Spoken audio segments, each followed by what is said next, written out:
Hey guys, Mark Zoll here and welcome to my channel. On today's video, I'm going to be showing you how I had my staples removed after my kidney transplant. If you're new to the channel, please hit the subscribe button in the corner, keep up to date with all my latest videos, share the video around, comment below and leave me a thumbs up if you like the video at any point. So, let's get started.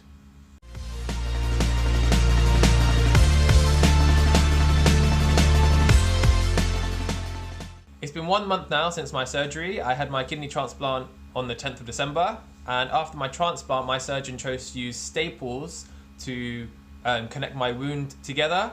I've heard that some people say that staples aren't used that often anymore, but it's completely up to the surgeon's preferences, whatever they like to use, and my surgeon liked to use staples. Some surgeons like to use some glue to hold it together, or some stitches, or a combination of everything else.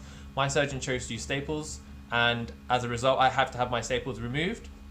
Usually they get taken out 3 weeks after your surgery. I've had a few complications in the last 3 or 4 weeks, so I haven't been able to get around to doing it, but I have done it now finally. Got them taken out this week, and I'm just going to talk to you about how it felt, the process around it, and why they did it in the way they did it. So I had my staples removed over 2 days. This is what my doctor recommended. So I had half removed last week, and I had the rest of them removed at the start of this week.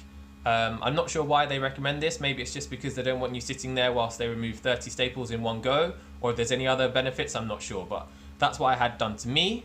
So last week I had alternate staples removed, so every other staple. So I still had the entire scar stapled from top to bottom. I just had some missing staples from the middle, and then I came back at the start of this week to have the rest of them removed. Those were the most painful ones, and I'll tell you why in a second.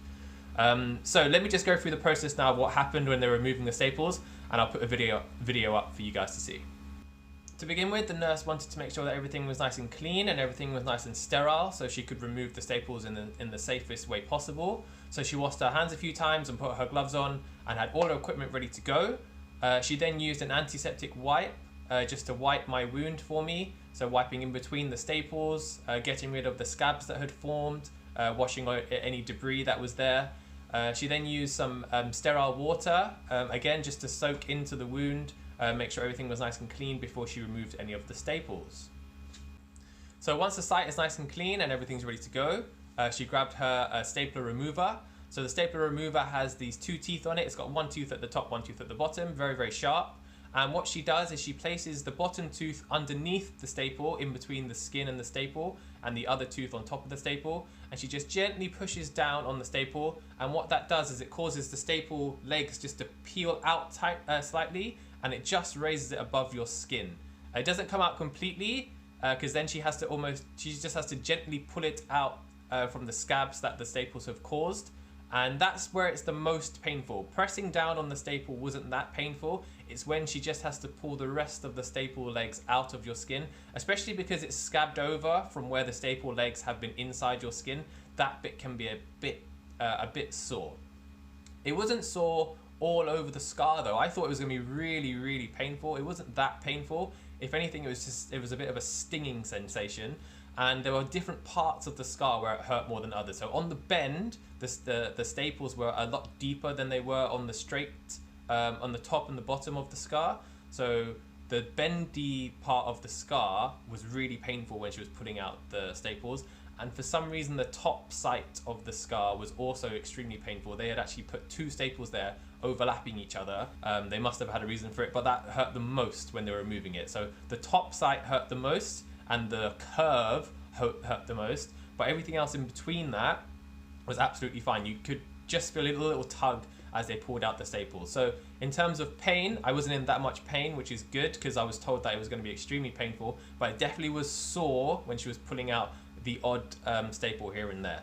So I've got a close-up shot now of her removing some of the staples just so you can see a bit more closely. As you can see, she just places the staple remover in between my skin and a staple, and she just presses down and it just makes the staples fold out, and then she can pull it out of the skin. So like I said, there is a bit of there is some scabbing there as well, and that will heal over time, but that was the only part that was painful for me when they were pulling it out of the skin. So overall, it was a procedure that I was a tiny bit nervous about, but after doing it, it wasn't that scary in the end anyway. So Yes, it is a bit old school to have staples to heal a surgery nowadays, or that's what I've been told. But removing them isn't a big issue. It's not a long process. It took 10 minutes to remove all 37 of them, and I was in no pain afterwards, and it's all cleared now. And looking over my scar now, it has healed very nicely. There's quite a lot of scabs forming, which is a good thing. Once I've washed them all off and they've healed over time, it should be a nice, neat scar. And after all my staples are removed, the nurse just simply washes the entire site again. So she just uses another antiseptic wipe and some more sterile water, washing in between the bits where the staples were, removing any of the scabs that have formed and already fallen off, and just making sure that everything is nice and clean for you. She then put a new dressing on me. A dressing is just so that you can get home in a little bit of comfort. It's not necessarily a long-term thing. So as soon as you've gone home, you can remove your dressing, you can have your shower, and then your scar should heal perfectly on from there. So that's how my staples were removed from my surgery. I'll try and find some comparison photos to show you guys, because it's very interesting how my scar has changed over the last month. But thank you all so much for watching. Check out some of my other videos on my channel. Hit the big subscribe button, leave me a comment, and hit the like button if you did like this video at any point. Thank you all so much for watching, and I'll see you on the next video.